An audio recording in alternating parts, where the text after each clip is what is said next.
que as instituições financeiras, elas não têm nenhum interesse em fazer com que o indivíduo adquira ações. Elas querem que você direcione os recursos para que eles administrem através do quê? Através de explorar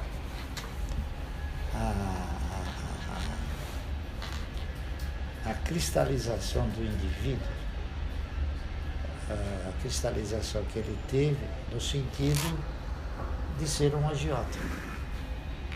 No Brasil é isso. No Brasil, no Brasil todos foram, durante todo o tempo, seduzidos, induzidos e conduzidos à agiotagem. Porque emprestar dinheiro para a poupança também é uma agiotagem, né? Verdade.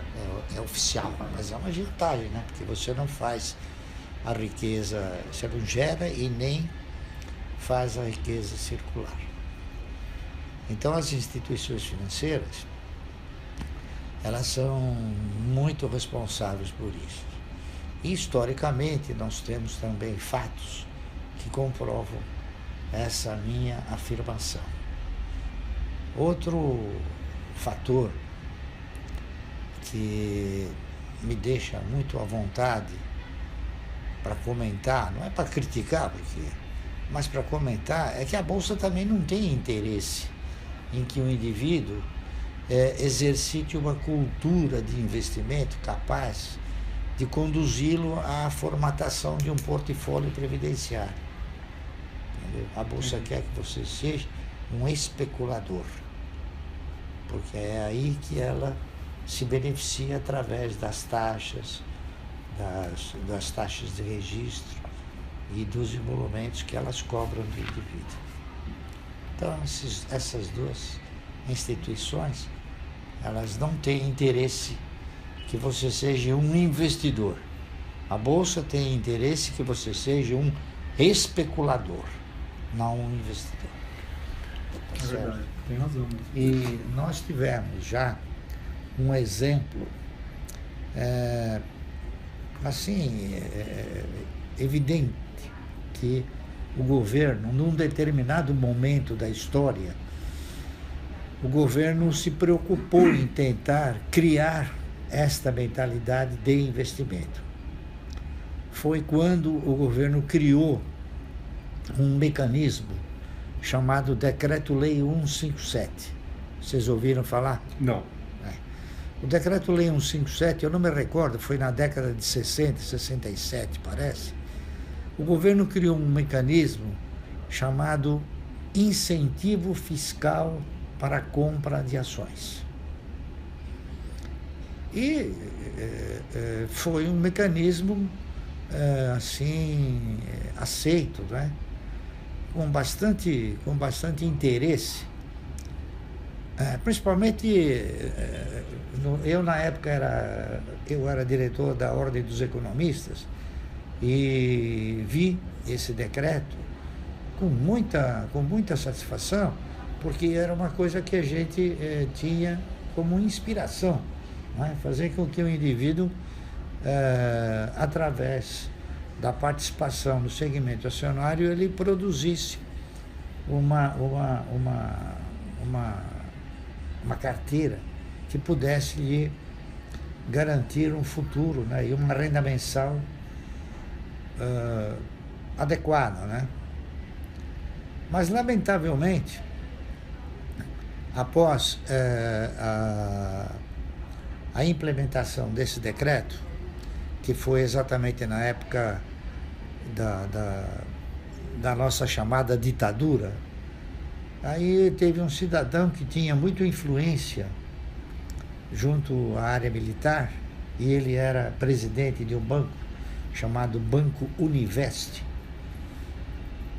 Ele chegou e falou: olha, para os militares, vocês vão fazer o seguinte, vocês vão dar recursos para o cidadão comprar ações, mas acontece que o cidadão, ele não sabe comprar ações, né? Então deixa que nós, banqueiros, vamos comprar as ações para ele. Então vamos criar o Fundo Fiscal, Decreto-Lei 157. E aí a filosofia foi por água abaixo. Porque os banqueiros passaram a deter esses recursos e fizeram deles o que quiseram, inclusive detonaram o mercado. Tá entendendo? E ainda faz. Não, agora eles já não têm mais recursos compulsórios, né? Tá certo? Agora eles fazem com recursos deles. Mas, lamentavelmente, a história do nosso mercado é essa. E é muito difícil de você alterar esse sentimento, né? É uma mentalidade que se criou ao longo do tempo, né? Porque você tem o seguinte, você tem da época em que os militares assumiram, né? Nós tínhamos a caderneta de poupança, que ela, se a memória não me trair, ela remunerava uma vez a cada 6 meses, ou cada ano. Aí a situação foi se direcionando para uma determinada trajetória que os intervalos de remuneração foram sendo modificados. Então aí vieram 6 meses, depois de algum tempo 3 meses e depois mês a mês. Por quê? Porque outros mecanismos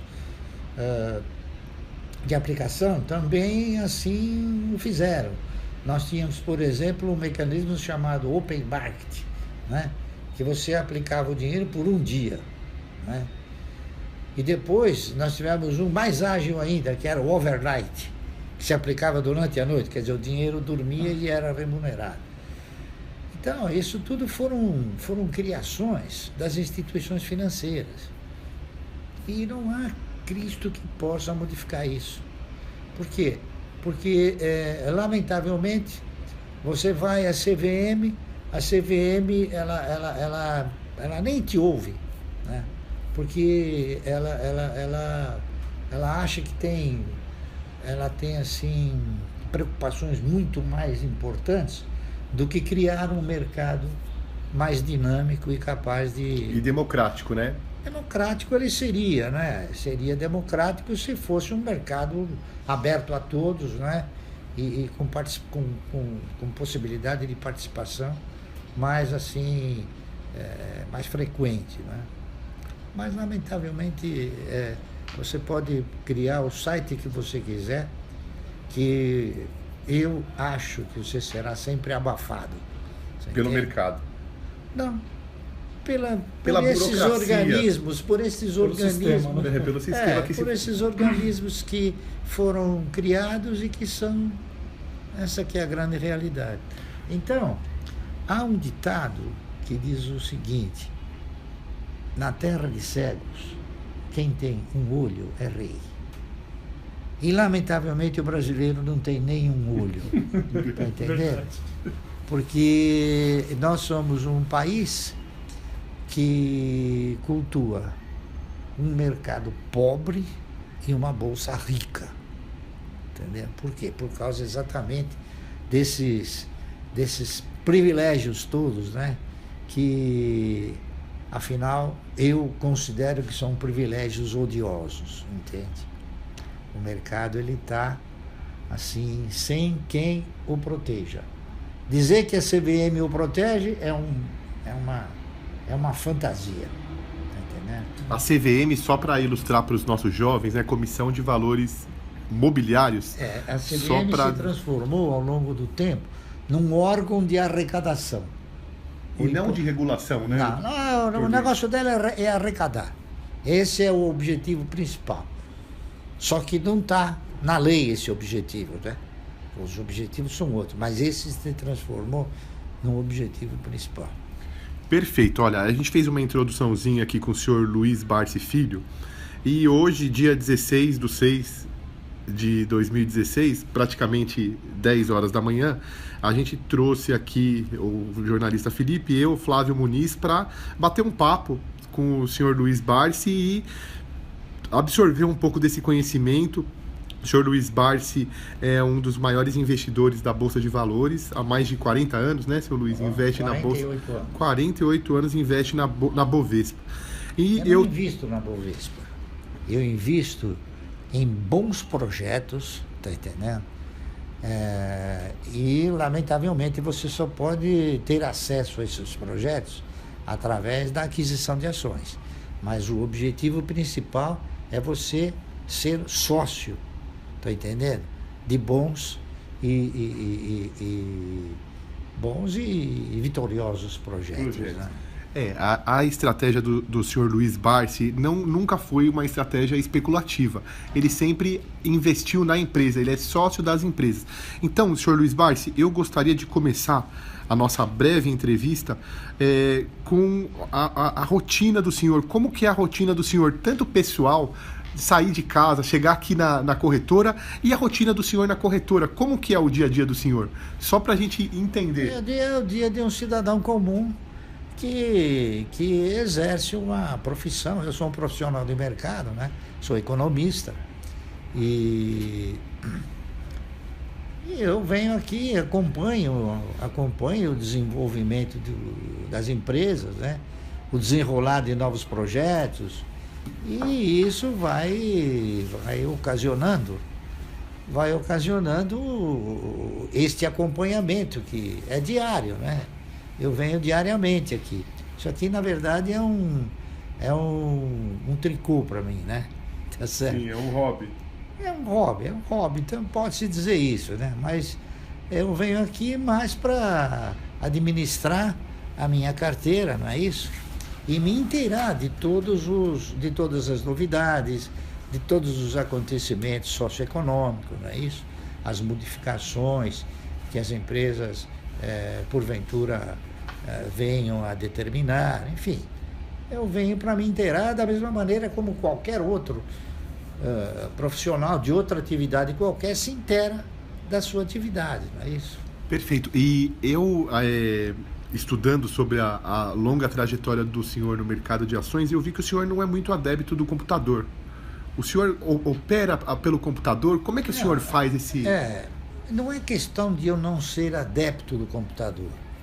É que a experiência, por inacreditável que possa parecer, a experiência ela mostra fatores, e esses fatores eles têm uma leitura. Cada um faz uma leitura, tá certo? Ao interpretar, né? Das suas razões, enfim. Eu examino o computador, claro, exclusivamente direcionado para o mercado.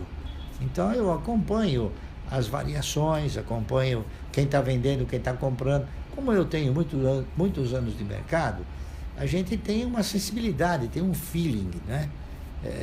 Do comportamento das ações, dos seus parâmetros, não é isso? E é isso aí.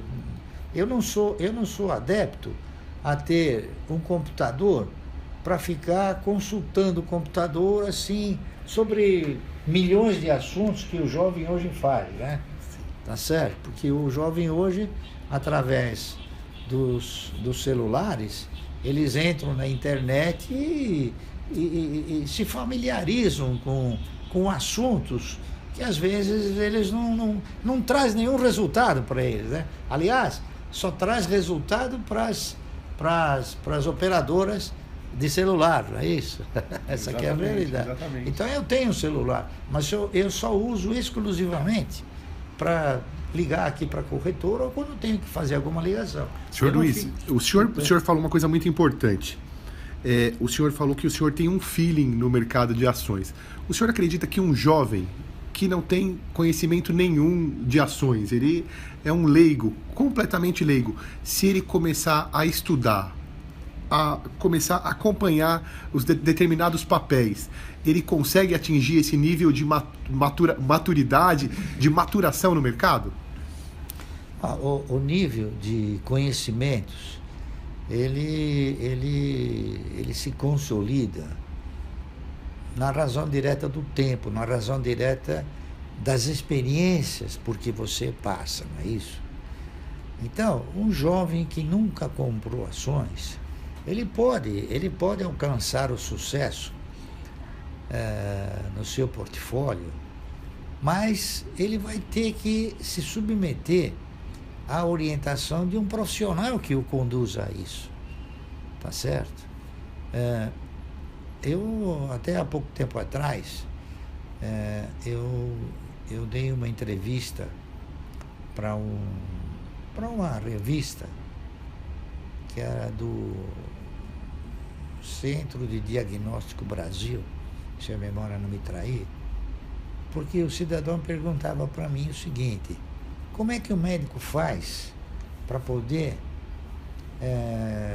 ter conhecimento de ações? Então eu disse para ele o seguinte: olha, um médico, ele entra na faculdade de medicina mais ou menos com 18, 19 anos. Aí ele estuda 6 anos. Depois ele faz 2, 3, 4 anos de residência, são 10. Aí ele faz 5, 6, 7 anos de especialização. São mais 15, 16. Então ele tem mais ou menos, quando ele vai se tornar um médico bom, ele tem mais ou menos uns 20 anos, tanto de aprendizado como de participação na sua atividade, né? Então eu, por exemplo, eu me formei em contabilidade, eu me formei em economia, eu fui professor universitário, eu me formei em direito. Então tudo isso dá mais ou menos 25 anos, né? Então, o médico, para poder ter a qualidade de comprar ações na mesma qualidade que eu tenho, ele precisaria ficar 25 anos como eu. Da mesma maneira que eu, para poder discutir medicina com ele, precisaria estudar 20 anos. Tá certo?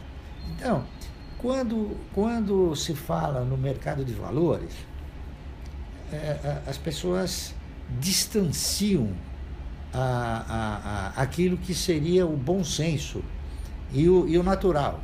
Então eu volto a repetir: quando você tem uma dor de barriga, um exemplo, ou qualquer dor, você vai no médico, não é isso? O médico daquela especialidade. Aí você faz uma consulta, aí o médico produz uma receita. Você não vai estudar medicina para discutir a receita com ele, né? A mesma coisa eu. Quer dizer, se o camarada quiser comprar opções, ele não vai falar comigo, porque não é a minha especialidade. Se ele quiser ser um especulador, não adianta ele vir falar comigo.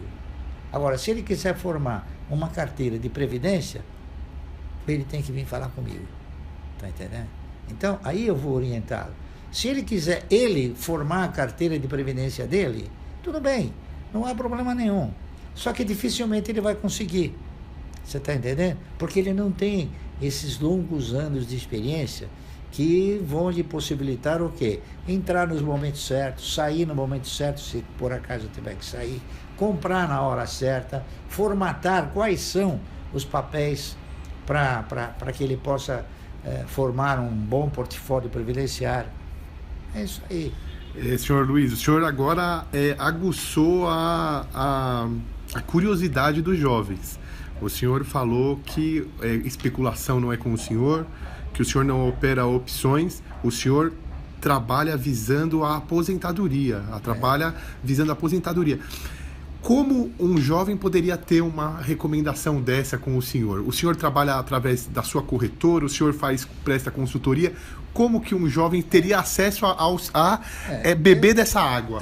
Eu sou economista e na condição de economista eu tenho por lei, né, a condição de analisar projetos, tá certo?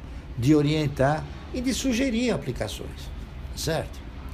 Essa que é a realidade. E é o que eu faço. Eu faço isso há 40 e poucos anos. Porque eu me formei em economia em 1962. Faço isso, essa sempre foi a minha função. Tá entendendo? Quer dizer, eu, na verdade, eu sou um consultor econômico, financeiro independente. Tá certo? Eu já fui dono de corretora, sócio de corretora, né? E hoje não, hoje eu venho aqui e eu sou um cliente da corretora. Só que, mesmo como cliente, eu converso. Não é proibido conversar comigo como você está conversando, não é isso? Então, é isso aí. Então, não tem assim nenhum mistério, não tem nada que fira qualquer princípio legal, absolutamente.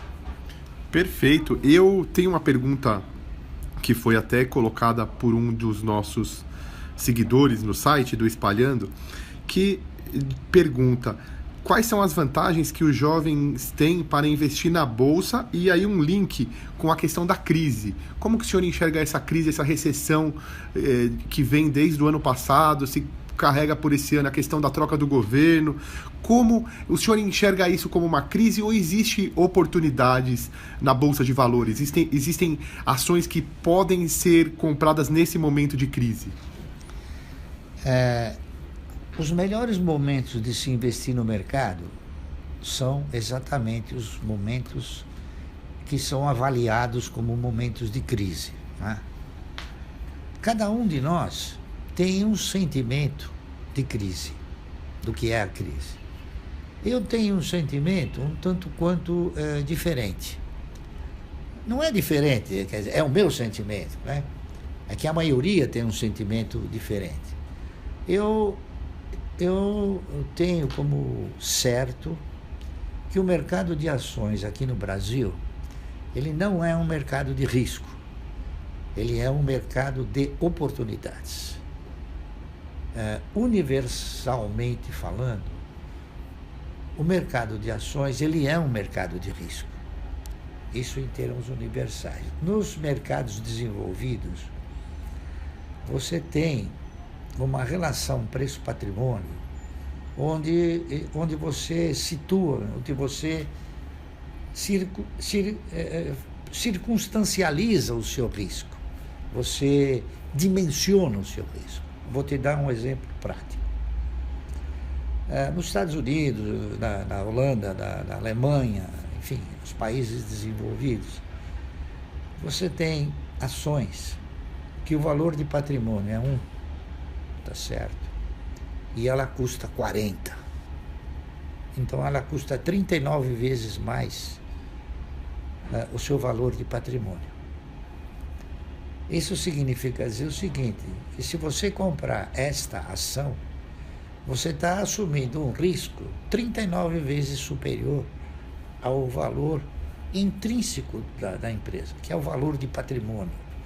Todos nós temos um valor de patrimônio. Você tem um valor de patrimônio, eu tenho, ele tem, todos nós temos.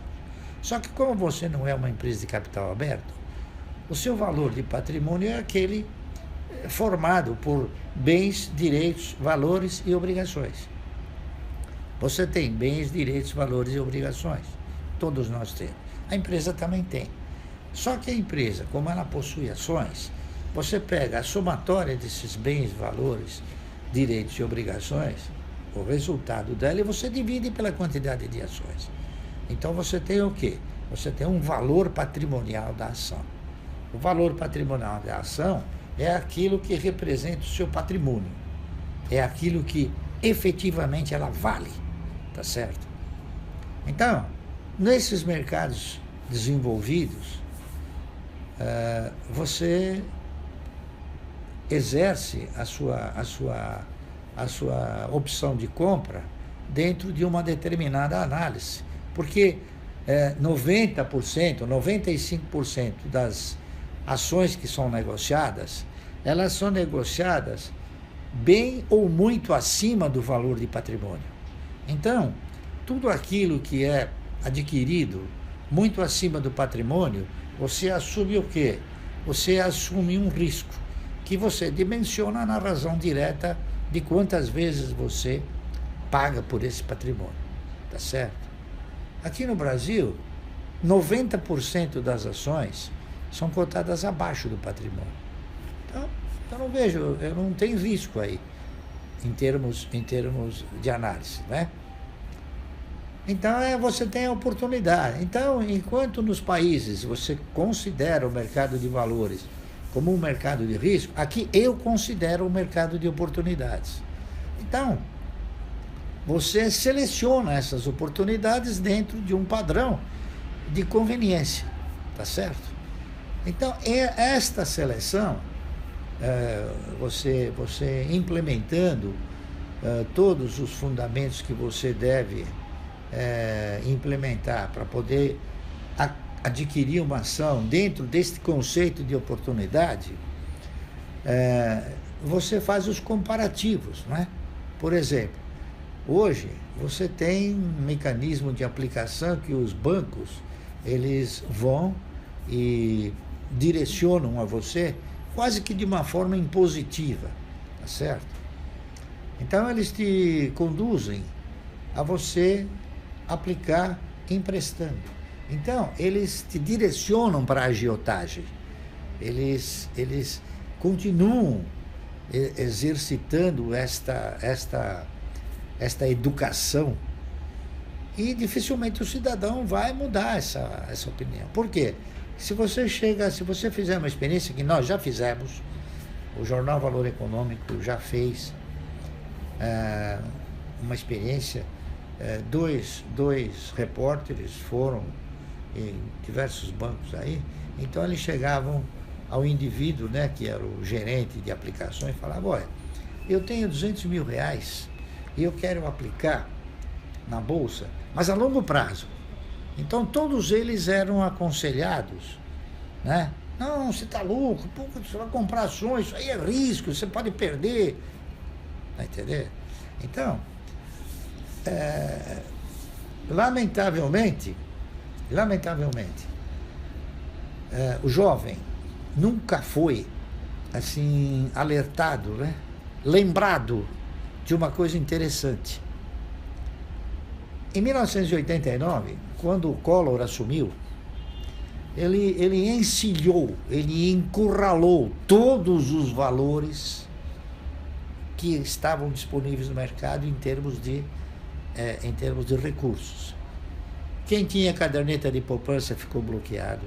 Quem tinha títulos ficou bloqueado. Quem tinha aplicações de títulos públicos ficou bloqueado.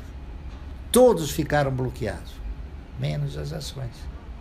Foi o único título que ficou livre. Então, essa questão de dizer que os outros têm segurança e a ação não tem, é mais um argumento que as instituições financeiras usam para atemorizar você. Você está entendendo? Então, são argumentos que, por exemplo, se eu pudesse falar no lugar do William Bonner, a coisa ficaria diferente. Perfeito. Mas acontece que nenhuma instituição financeira quer que eu fale isso. A gente tinha até uma pergunta sobre isso, senhor. Eles faziam o seguinte: eles pegam assim o tamborim lá, que ele era da Rede Globo, pegar o Joemir Betting, e pega determinadas figuras que têm assim uma capacidade de formar opinião, fala: olha, compre o fundo que você vai ganhar um automóvel, hein? Isso o quê? Então, sabe, o brasileiro tem essa cultura. É difícil, né? Então, por isso é que eu digo que dificilmente o brasileiro de pobre consegue ficar milionário. Eu entendo. O senhor até acabou respondendo uma pergunta que a gente ia tratar exatamente desse assunto. Se a imprensa ajuda ou atrapalha, ia citar até o William Bonner quando ele fala: a Bovespa caiu tanto, a Bovespa subiu tanto. Eu até às vezes brinquei em algumas entrevistas.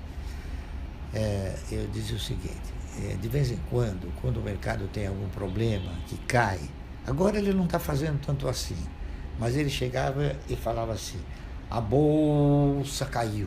Você sabe qual é a sensação que o cidadão tinha? Que ele ficou pobre de repente. E não é. Você está entendendo? Quer dizer, quem compra determinadas ações tem muito mais garantias do que aplicar em determinados segmentos de aplicações. Por quê?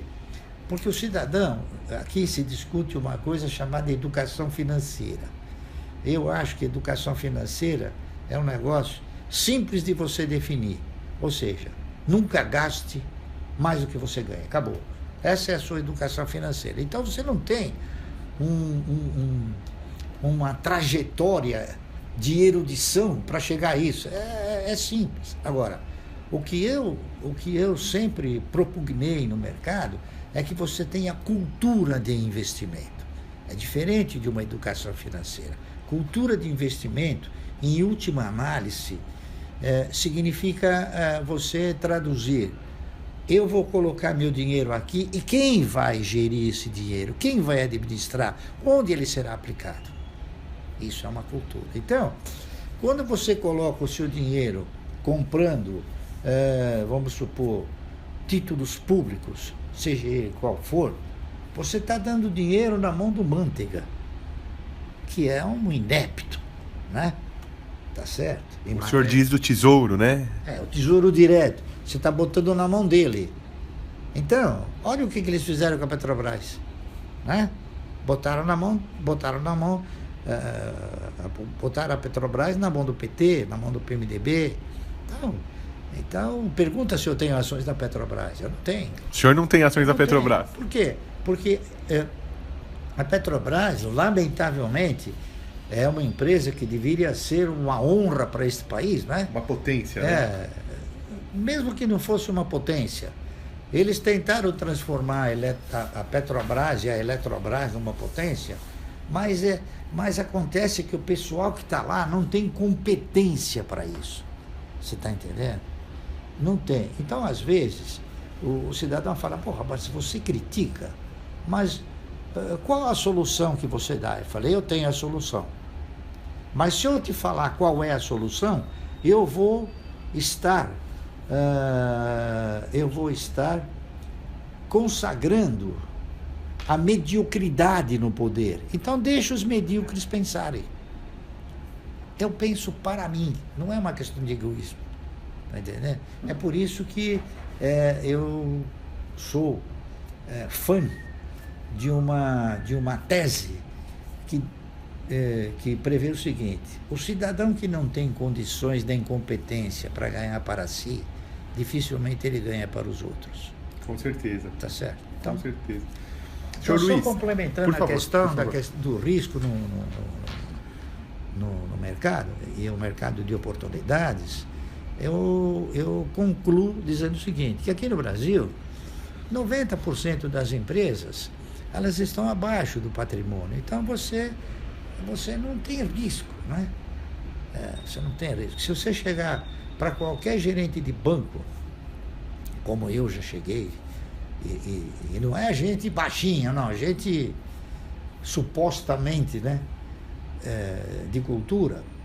Então eu digo o seguinte, eu escutei o cidadão dizer e falar, não, mas mercado de ações é um mercado de risco. Você acha que é mercado de risco? Ótimo. Então me diga onde está o risco. Ele não sabe. Ele não sabe te falar. Não, é de risco. Ele fala porque é uma maritaca, né? Ele escutou todo mundo falar, né? Então ele escutou falar no exterior, então ele fala que aqui é igual e não é. Você tem? Não é. Essa aqui é a verdade. Senhor Luiz, eu vi diversas entrevistas do senhor e agora mudando o foco do risco para a oportunidade, a gente sabe que o senhor é um dos maiores investidores do Banco do Brasil. Ainda continua nessa ação e, emendando a pergunta, o senhor acha que hoje a ação do Banco do Brasil, estando cotada na faixa dos seus R$16, é uma oportunidade? Olha, eu vou te responder com uma pergunta. O valor patrimonial de uma ação do Banco do Brasil é R$27 ou R$28. Ele custa 16. O que você acha?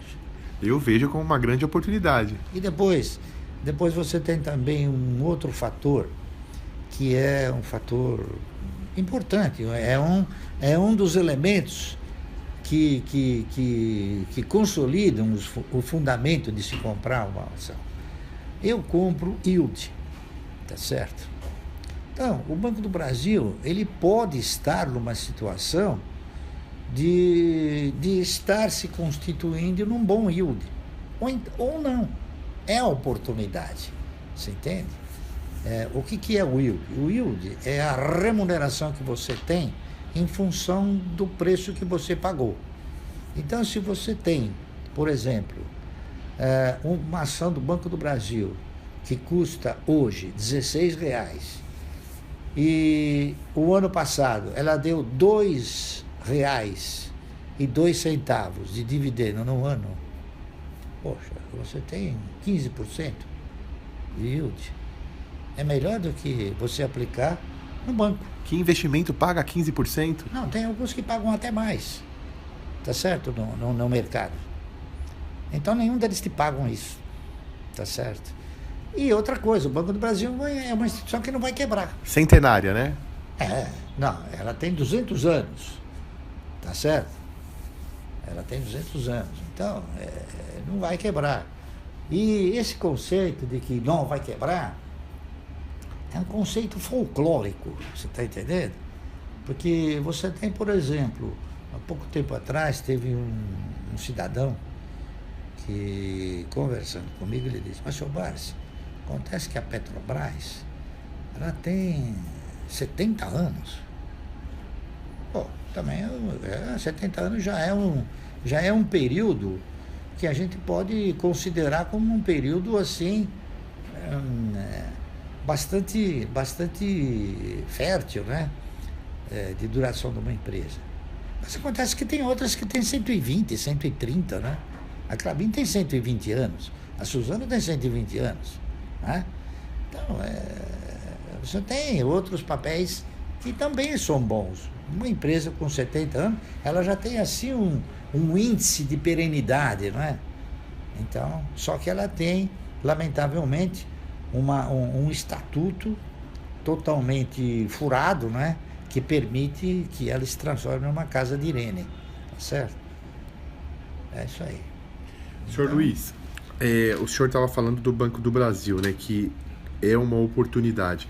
E aí o senhor indica para um jovem, início de carreira, de faculdade, um vestibulando, que ele compre o Banco do Brasil aos pouquinhos e vá formando essa carteira previdenciária? É assim que o senhor faz? É assim.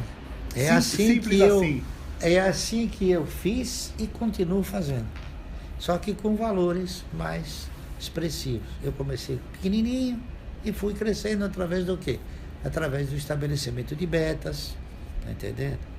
Fui superando metas, fui reaplicando os valores provenientes de dividendos na época, agora tem juros e dividendos, e foi formatando a carteira. Quer dizer, uma carteira de previdência, ela não se constitui em 5 minutos.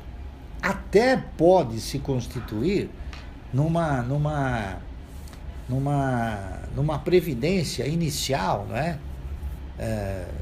Só que depende de um recurso. Então, o jovem que é um Durango, como eu era, tá certo? Ele tem que fazer, ele tem que seguir esta trajetória. Agora, existem pessoas que já detêm algum recurso e, em função desta disponibilidade, eles podem já conseguir uma aposentadoria. Então, por exemplo, o cidadão que tiver recursos para comprar, vou te dizer, 100 mil ações do Banco do Brasil, é isso? 100 mil ações do Banco do Brasil é 1.600.000, é o valor de um apartamento. Ele tem, com certeza, uma remuneração anual de 160 mil reais. É mais do que 10 mil reais por mês. É mais do que você alugar um apartamento. Então, o cidadão que vai e compra um apartamento, ele imagina um aluguel, né?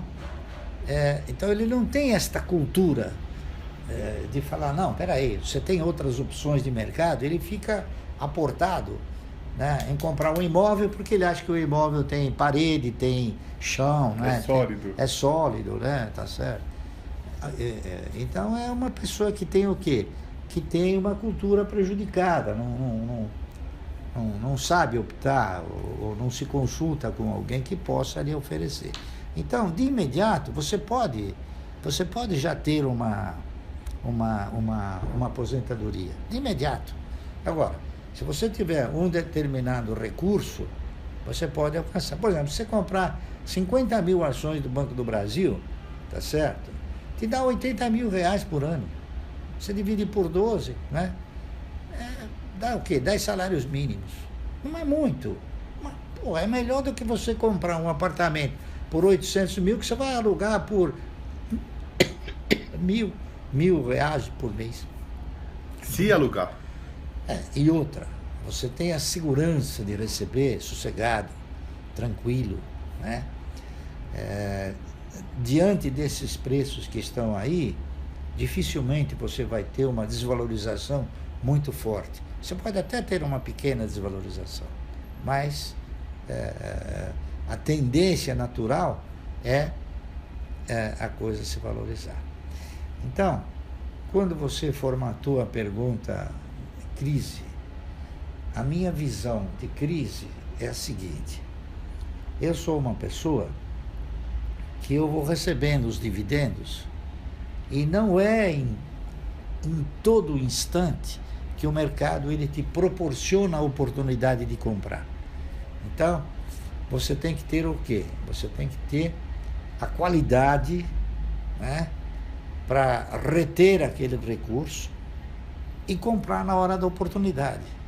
Então, eu digo o seguinte: quando o mercado está em crise, tá certo? Está em crise, meus recursos estão felizes, porque eu compro mais barato.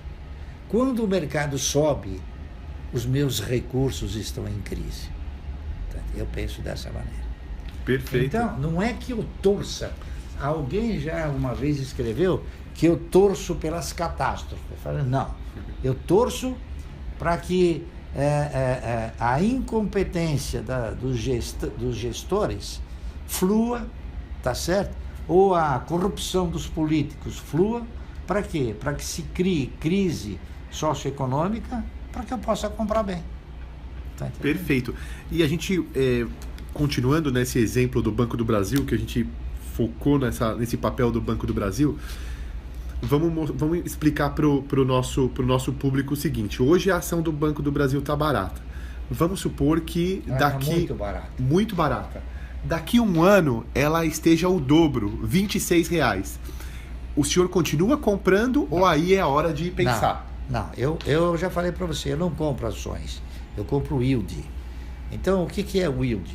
O yield é a remuneração em função daquilo que você paga. Então, se a ação subir para R$20 e ela continuar dando R$1,60, R$2, ela é um péssimo negócio. Tá entendendo? Então, aí você vai para outra. Você vai para aquela que está na sua carteira e que está no melhor posicionamento de yield. Se não tiver, segura o dinheiro. Segura. Tá entendendo? O senhor, então, a estratégia do senhor é focar na ação que paga um bom dividendo. Sempre. Esse é o objetivo. Sempre. Porque a razão de se ter uma carteira de aposentadoria, né, de previdência, é exatamente você obter recursos, não do mercado, e sim da empresa, do lucro das empresas. Perfeito. Senhor Luiz, tenho algumas últimas perguntas para finalizar aqui. Então, o senhor acha que... O senhor entende que um jovem empreendedor, ele tem que estudar todas as modalidades de investimento, e o senhor acha que ele deve aportar na renda fixa alguma coisa dos seus ganhos, dos seus proventos? Eu digo o seguinte: a minha renda fixa são as ações, tá entendendo? Porque se você for fazer uma análise muito profunda, no Brasil não existe renda fixa, tá certo? No Brasil existe perda fixa. Eu vivo falando isso. Por quê? Porque as pessoas, como eu, elas não têm o hábito de acompanhar estatisticamente o poder de compra da moeda. Então, todo início de ano, eu faço uma relação, eu tenho uma relação que eu modifico assim de vez em quando, para saber o meu poder de compra, o que ele consegue comprar. E no fim do ano, eu vejo este mesmo poder de compra, o que ele consegue comprar. Então, via de regra, quando Os economistas, em geral, dizem que é 4%, 6%, nunca é menos de 10%. Sempre 10, 12, 15. Esse ano que passou, mais ou menos uns 20 e poucos por cento. Mas ele não vai falar isso, tá entendendo? Eu falo em função do poder de compra.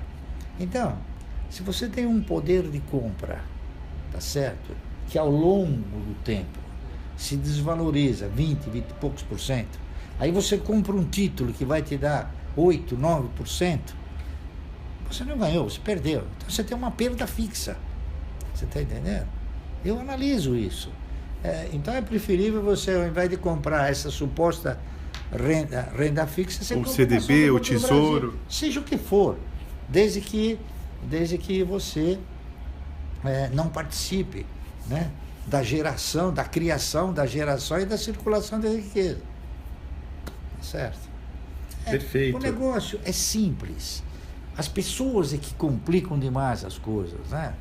Porque as pessoas, no meu interpretar e a experiência que eu consegui acumular com muitos elementos que aqui estiveram, né? Eu percebo que eles contemplam mais a fantasia do que a realidade, do que o óbvio. Tá entendendo?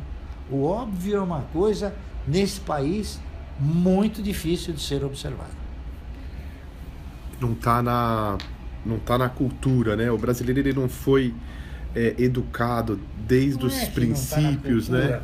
É que o brasileiro, ele hoje é detentor de um temor de comprar ações produzido por quem? Isso no início que eu falei, produzido pelas instituições financeiras. As instituições financeiras, elas instauram esse temor em você. E o governo, nós tivemos um governo que até era um governo, foi contraditório na época, né? Eu não sei se é da sua época, mas nós tínhamos um movimento de convencimento para o indivíduo aplicar na poupança, que saía em todas as televisões, rádio, jornal, e na televisão aparecia o seguinte: aparecia um cidadão com um cartãozinho na mão, né? Gravata bem alimadinho, vem para a poupança, vem para a poupança. Então, quer dizer, era um apelo sistemático, né? Só que este apelo, ele foi perdendo conteúdo. Por quê? Porque esse apelo, ele era direcionado a todos os brasileiros, né? Até que teve um rol de brasileiros que começaram a perceber isso que eu acabei de dizer. Poxa, mas meu poder de compra, eu estou comprando uma coisa que eu estou perdendo, certo? Então, esses brasileiros começaram a ter o quê? Começaram a ter uma outra visão, né? Então, a poupança, você deve ter lido nos jornais aí, ela vem perdendo consistentemente, né, recursos.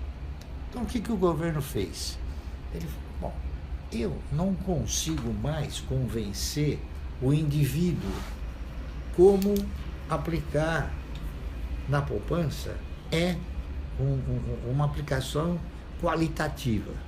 Então eu vou fazer um negócio. Eu vou colocar uns bonequinhos, né? Que é uns bonequinhos que falam: olha, ô molecada, fala pro seu pai, se você aplicar na poupança, você ganha um bonequinho. Você já viu isso? Eu lembro disso. Da Caixa? Da Caixa, exatamente. Então é uma forma de apelar. Por quê? Porque o apelo infantil é um apelo que você dificilmente deixa de cumprir, não é isso? Então o garoto chega e fala: olha, pai, eu quero ganhar um bonequinho. Aí o pai vai e compra uma caderneta de poupança. Coloca lá todo o seu recurso na caderneta de poupança. Então é para você ver que aquilo que eu falei, ele tem uma razão de ser muito, muito forte. Com certeza. Aqui nós aprendemos muito, seu Luiz, e eu acho que vai ser uma contribuição muito grande, principalmente para os nossos jovens empreendedores que estão aí se lançando ao mercado de trabalho. Então eu tenho aqui uma receita do bolo. Eu não sei se eu aprendi direitinho, mas quando a gente analisa uma ação, a gente tem que identificar se o valor patrimonial da ação multiplicado pelo número de ações, se o valor é menor do que a ação vale. Você tem simplesmente que avaliar a relação preço-patrimônio, né? Não, mas esse é um dos fatores, né? Existem outros fatores que completam o fundamento, né? Tem muitos fatores. Como a gestão das empresas também. A gestão, o gestor, quem é o gestor, não é isso? E, enfim, o histórico de resultado, os projetos que a empresa se dispõe, o próprio setor de atividade, quais são as potencialidades do setor, não é isso? Tudo isso são fatores que são levados em conta, entende? Tudo isso são fatores levados em conta. E é por isso que é difícil o cidadão jovem que não sabe nada avaliar todos esses fatores. Entendeu? Então ele tem que ir no médico das ações. E eu sou um dos médicos. A minha especialidade é formatar carteiras e portfólios de previdência. Senhor Luiz Barsi. Existem outros que são especialistas em produzir assim, fluxos especulativos, não é isso? Então, o cidadão ele é que tem que optar, né? Senhor Luiz Barsi, para concluir, como que um jovem, como uma empresa, uma pessoa física chega até o senhor e pega essas recomendações com o senhor? Da mesma maneira que você chegou. É só pegar o telefone, telefonar, abrir uma conta aqui na corretora e chegar e falar: mais importante de tudo, quando um cidadão ele se propõe a constituir uma carteira de previdência, o mais importante de tudo é ele incorporar esta filosofia que ele vai constituir uma carteira de previdência. Se ele incorporar isso, ele não precisa falar mais nada. Na hora que ele disponibilizar um recurso, nós vamos direcionar os recursos para essa postulação dele, tá certo? Visando... Que é minha, visar formatar a carteira de previdência. Previdência, entre aspas, aposentadoria, para o cara ter uma vida no futuro mais tranquila, né? A aposentadoria é um termo mais utilizado na esfera da aposentadoria compulsória, né? Porque aí a aposentadoria envolve o quê? Envolve talvez até SUS, envolve... Previdência, eu digo, é você ser previdente de ter o quê? De ter uma renda mensal ou uma renda anual que te permita viver com generosidade, viver com muito bem. Tem? E todos os que praticam isso têm alcançam essa condição. Tá entendendo? Perfeito. Senhor Luiz, para finalizar... Eu vou até, se você quiser, eu vou... É que a gente não pode falar nomes, né? É chato. Mas eu vou ver eu vou mostrar para você a resposta de um amigo que ele está há 40 anos. O que ele escreveu, eu até me senti orgulhoso. Falei, poxa vida, que bom que a gente ajuda as pessoas, né? Eu gostaria muito de ter de ver essa questão. Senhor Luiz, 2 perguntas para finalizar. Além do Banco do Brasil, o senhor poderia citar hoje, dia 16 de junho, alguma outra recomendação, alguma outra... O senhor falou de números, que existem 90%, mas mais 2, além do Banco do Brasil, 2 papéis que o senhor enxerga brilho nos olhos. O Banco do Brasil, hoje, ele, em função da cotação que ele está, em função do seu posicionamento, da relação preço-patrimônio, na minha modesta opinião, uma das opções extremamente válidas, né? O pessoal sempre pergunta, mas por que não Bradesco e por que não Itaú? Né? Porque Itaú e Bradesco, eles não proporcionam o mesmo yield que o Banco do Brasil. Simplesmente por causa disso, tá entendendo? Uma outra ação que eu tenho comprado sempre quando ela atinge as metas de compra, se chama Taesa. Taesa é Transmissão Aliança de Energia Elétrica. Exatamente. Ela integra o setor de energia, e o setor de energia, você deve saber, ele é composto por 3 segmentos. É geração, transmissão e distribuição. Então, o filé mignon, como se diz na gíria, o filé mignon do segmento energético é a transmissão. Tá entendendo? A transmissão são aqueles linhões que você vê por aí, né? Por quê? Porque o cidadão ele tem um fornecedor e 2 clientes só.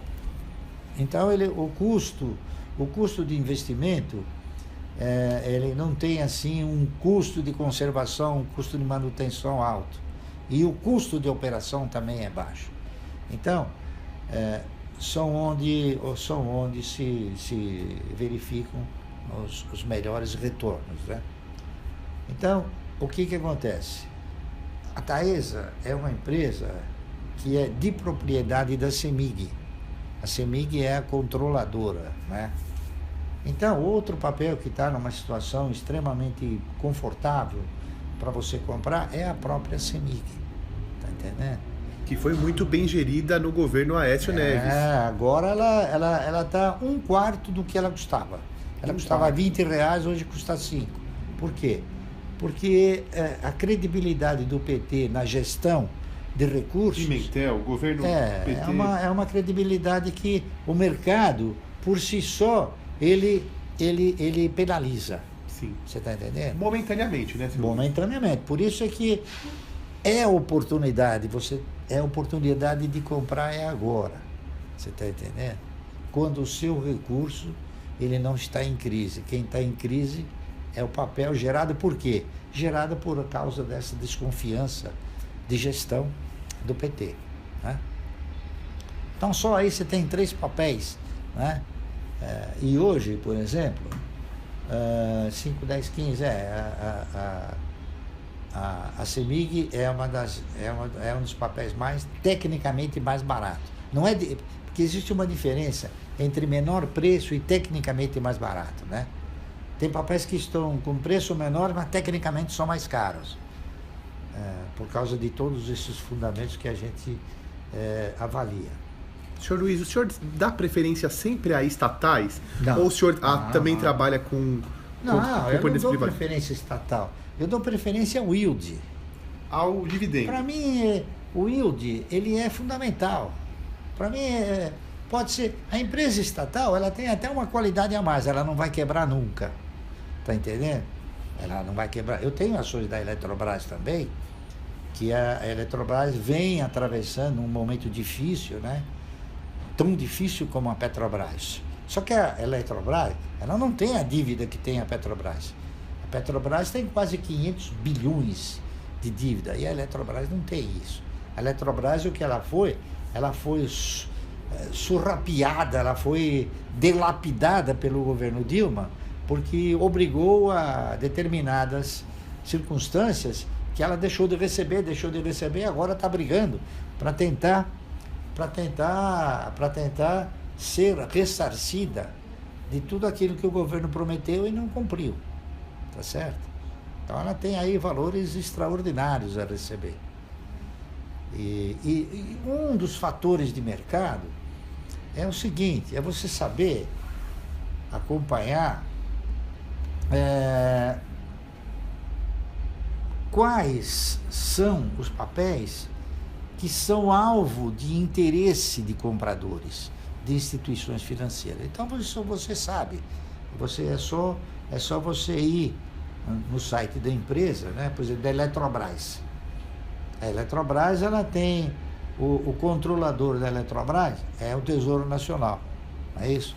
O BNDESPar tem também uma quantidade razoável de ações.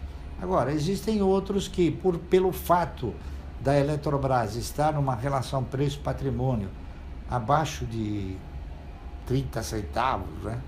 Tá entendendo? 30 centavos é um negócio que é vergonhoso. Vergonhoso. Né? Hoje, o valor de mercado da Eletrobras, e isso nós falamos para o Casado, que é o diretor de relações, eu falei, Casado, me diga uma coisa, por que a Eletrobras não vale nada? Eu nem falei vale pouco. Por que ela não vale nada? Como não vale nada? Olha, Belo Monte está custando 35 bilhões e a Eletrobras vale 30. É uma coisa que não se entende, né? Você não consegue entender. Então, lá fora, a turma não é como aqui. Lá fora eles têm uma outra avaliação. Então, papéis que hoje estão nessa situação difícil, mas com potencialidade, o estrangeiro olha. Então, por exemplo, a Eletrobras, por que ela tem se mantido e até subiu? Porque a turma está olhando, ela estava tão barata que ela não podia cair mais. Você sabe que você sabe o que nós chegamos a falar para o diretor de relações com investimentos? Porque quando a Dilma promulgou aquela medida provisória, tiveram instituições financeiras do estrangeiro que escreveram, a Eletrobras vai para R$1. Então, numa das apresentações, nós chegamos a dizer o seguinte, olha, a Eletrobras está sendo prognosticada a R$1.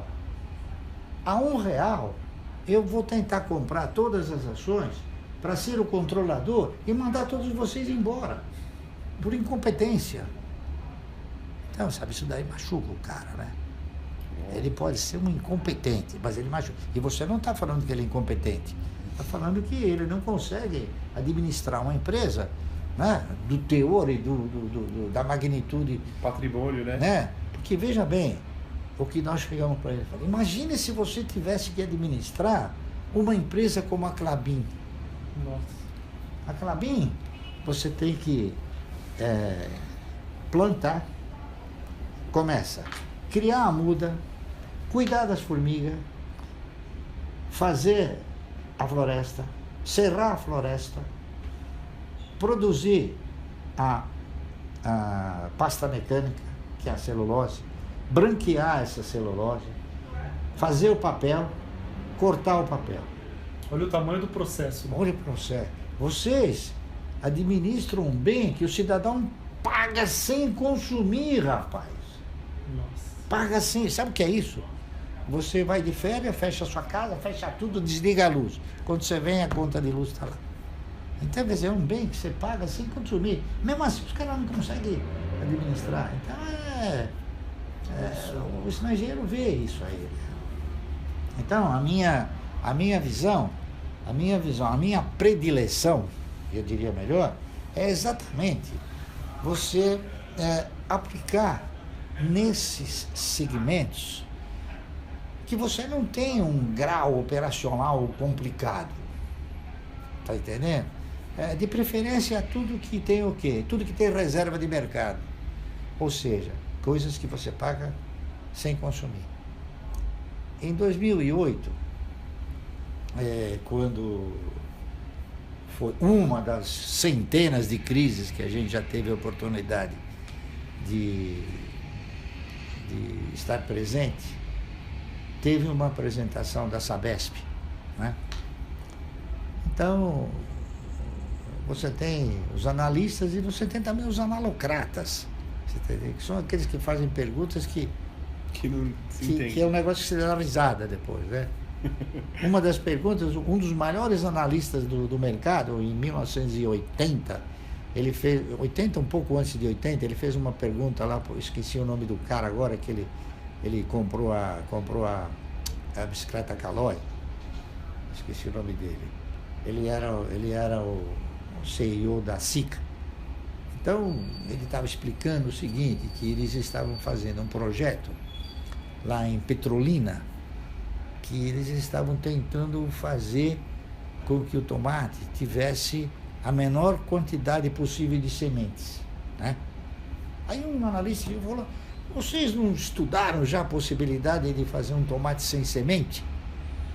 Ele falou, olha,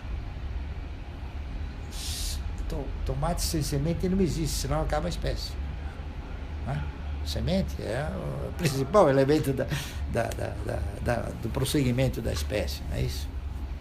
E nessa apresentação aí da Sabesp, que foi uma época que a Sabesp caiu bastante, ela chegou a estar 90 e poucos reais, depois ela deu um desdobramento, e justamente na época do desdobramento, ela deveria ter ficado a 30, 32 reais, ela caiu para 11, 12, né? Então o cidadão perguntou pro apresentador, pro palestrante, o seguinte: o que essa crise vai gerar na Sabesp, já que a ação caiu? Ele falou, eu vou responder com duas perguntas. Você acha que por causa da crise ninguém mais vai beber água? Ele falou, não, vai beber. Você acha que por causa da crise ninguém mais vai tomar banho? Não, vai. Então está respondida a pergunta. Né? Quer dizer, são fatores psicológicos. Por quê? Porque crise, então vem de tudo. Está entendendo? E lamentavelmente, aqui como nos outros países também, quem gera a pressão de mercado nos movimentos de crise não são as pessoas físicas, são os fundos. Está entendendo? Por quê? Porque eles administram recursos de ninguém. Não tem nome o recurso do camarada, ele administra. Você põe, por exemplo, teu dinheiro no fundo Itaú, amanhã se dá um coisinho qualquer, o administrador fala, vende que vai cair, vende que vai. Ele ficou com aquela imagem que vai cair e no fim ele acaba derrubando o mercado. Entende? No nosso país, lamentavelmente, não existem fundos de investimento. Os fundos são de especulação. O senhor falou da Sabesp. A Sabesp é uma boa também? A Sabesp, veja bem, se você for viajar, fechar todas as torneiras, todos os registros, quando você voltar de férias, a conta está lá. A conta de água está lá. Então, por mais baixa que seja, ela está lá. Está lá. E outra coisa, tem milhões... Tem conta baixa, né? E não tem conta baixa. Tem milhões aí de contribuintes, né? De clientes da Sabesp que pagam por um serviço que não é executado. É o caso do esgoto. Quantos lugares aí não tem esgoto? Né? E a conta de água significa dizer o mesmo valor do esgoto. Né? Se é 10 reais de água, é mais 10 de esgoto. Então, quer dizer, são coisas que você paga sem consumir. Né? Então, eu tenho, assim, preferência por comprar ações de empresa que estejam enquadradas nessa trajetória de negócio, né?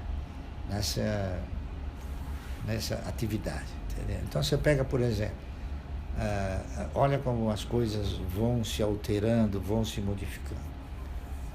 Há uns 20, 25 anos atrás, você colocava o seu dinheiro na conta bancária e no final do ano o banco fazia uma média ponderada e colocava um jurinho para você pelo fato de você deixou o seu dinheiro na conta, né, etc. Isso foi se alterando, foi se modificando e hoje você paga mensalmente por ter a conta no banco. Aquelas tarifas, cestas, flex, cesta isso, cesta aquilo. Por isso que ao invés de você ter o quê? Você ter o seu dinheiro aplicado numa aplicação de renda garantida, é melhor você ser sócio do banco.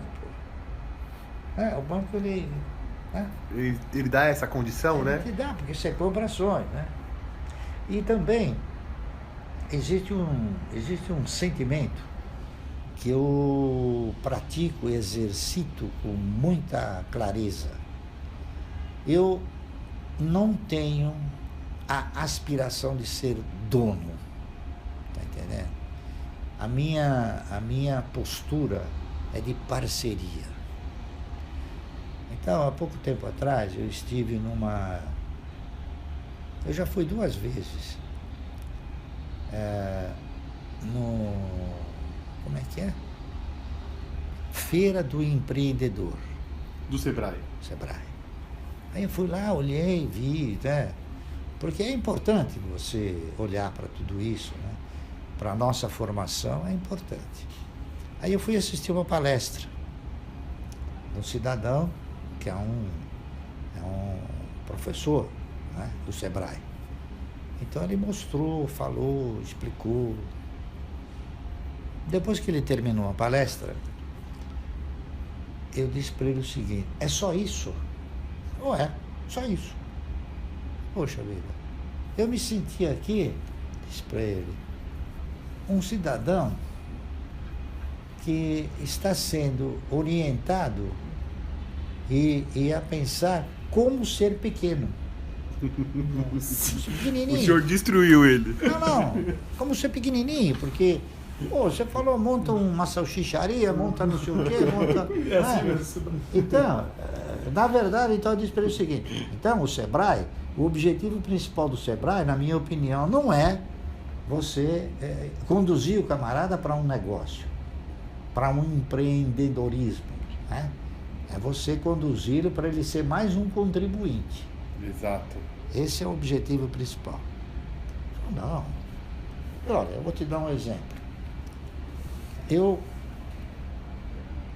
acho que o cidadão que monta um posto de gasolina, ele monta uma atividade boa, né? Supostamente boa. Mas ele montou um posto de gasolina, ele é o dono, tá certo?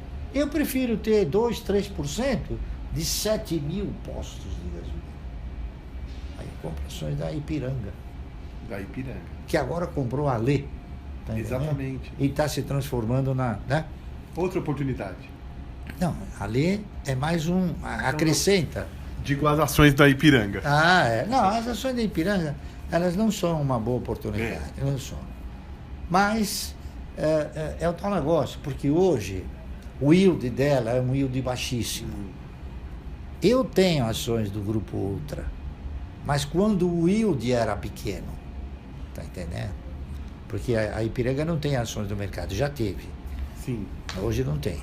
Hoje a Ipiranga, ela pertence a uma holding chamada Ultrapar, que é do Grupo Ultra.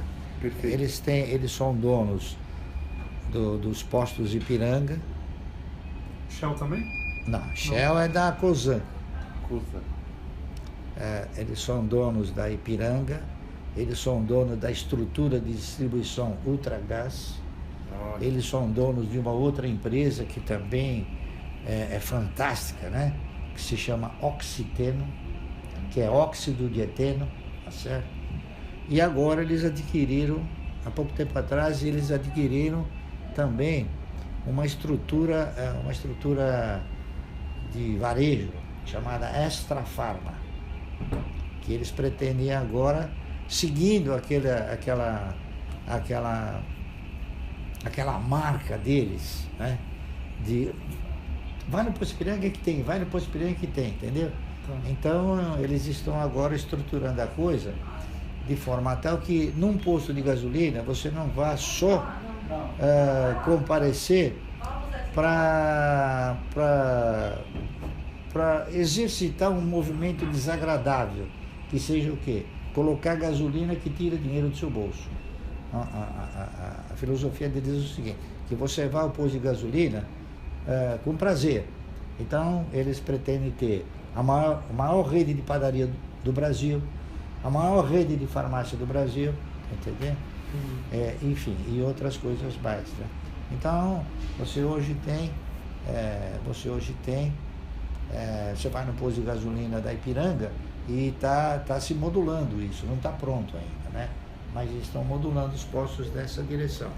Então é por isso que tem aquela propaganda que o cidadão fala, eu quero isso, vai no posto Ipiranga. Eu quero, vai no posto Ipiranga. Quero isso, vai no posto Ipiranga. E pegou. O marketing então, bem feito. É um marketing bem feito, né? Então é gestão. Tá entendendo? Eles plantaram e agora vão implantar. Exatamente. Porque uma atividade, ela não se consagra, ela não se consolida em 5 minutos. Você tem que examinar à luz de um projeto. E é por isso que quando a gente examina, a gente olha esses projetos. Os projetos não são de curtíssimo prazo, são projetos que têm um prazo mais longo. E agora que a Petrobras está destruída, lamentavelmente, o Grupo Ultra não pode comprar a Petrobras, a BR distribuidora, né? Que a Petrobras quer vender, mas eles não podem comprar. Por quê? Porque senão cai na lei do monopólio. Então o CAD não permite. Então o que eu suponho que eles fizeram? Eles vão comendo pelas beiradas, né? Então vão comprando as outras e progressivamente a Petrobras, a BR distribuidora, vai perdendo o mercado, né? E o mercado é isso, é você analisar segmento por segmento, analisar dentro do segmento quais são as empresas que têm melhor desempenho, quais aquelas que te proporcionam possibilidades de você ganhar e não perder, tá certo? Em termos de cotação, e quais aquelas que têm um histórico de distribuição capaz de te dar sustentabilidade numa carteira de previdência. Senhor Luiz Barsi, o senhor falou de diversos setores aqui, o senhor ilustrou e deu uma aula aqui pra gente. Queria saber o que o senhor acha do Pão de Açúcar, com a compra dos franceses do Casino. Como é que é a ação do Pão de Açúcar? A ação do Pão de Açúcar é uma ação razoavelmente bem valorizada, né? Hoje ela é de capital estrangeiro, não é mais da família Diniz, mas o varejo é um negócio que ele não tem dificuldade de entrada, né? Tá certo? Por exemplo, a dificuldade de entrada é uma coisa, a porta de entrada, que nem todos comentam, é uma coisa que ajuda muito a exclusividade. A hora que você quiser, você vai e monta um supermercado. Tá entendendo? Só que você não monta um banco a hora que você quer. Você não monta uma empresa de energia elétrica a hora que você quer. Não é qualquer um que monta, né? Entende? Então a porta de entrada é difícil. Então, eu avalio também esse fundamento, né?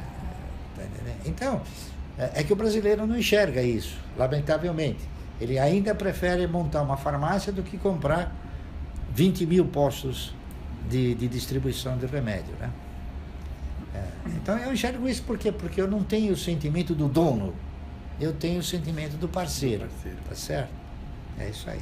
Então a gente examina, né? Observa as empresas com boa gestão e compra para você ser parceiro de um bom gestor, né? Simplesmente isso. Seu Luiz Barsi. Simples, que é até difícil de explicar. Óbvio, é difícil de entender. O óbvio é muito complexo, né? O óbvio é o óbvio, né? Parece tão depende fácil. de como você enfoca, né? Exatamente. É isso aí. Seu Luiz Barsi, eu agradeço em nome do Espalhando, do nosso blog, o tempo que o senhor nos concedeu. Foi muito produtivo e edificante. E eu faço isso com toda a segurança para que vocês possam, né? Parafraseando o que vocês fazem, espalhar, né? Espalhar às pessoas que ações é o melhor negócio do mundo. Tá entendendo? Essa que é a realidade. Porque é através das ações que vocês podem comprar um grande e bom negócio. É isso? Com certeza. Isso que o senhor luta há 48 anos. Eu faço isso há bastante tempo, porque é uma coisa que é um óbvio, né?